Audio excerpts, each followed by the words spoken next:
আমি কালকে গিয়েছিলাম গ্রেট স্ট্যান্ডে একটা টিভি কেনার জন্য, কারণ আমাদের যে টিভিটা আছে ছোটবেলা থেকে যেটা আমি দেখে আসছি সেই টিভিটা অনেক বছর কেটেছে, এখন আধ খারাপ হয়ে পড়ে রয়েছে, সেই জন্য ভাবলাম নতুন একটা টিভি কিনে নিই।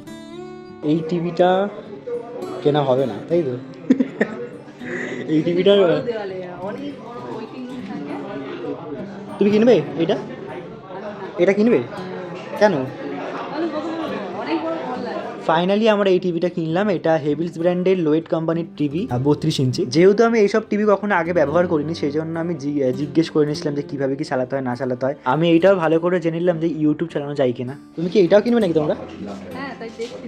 বাবা তুমি তো তোমাকে যা দেবে মানে তুমি তাই কিনে নিয়ে চলে যাবে, দেখছি যা। এইটা বেশ সুন্দর, দেখা পুরো একদম কাঁচ টাইপের হয়ে গেছে। এটা ভালো না বেশ, দামটাও তেমন ভালোই আছে। তারপর আমরা শৈশবোধ করে নিয়ে চলে এলাম টিভিটা বাড়িতে। ধরো ধরো, ভিডিও করলে হবে।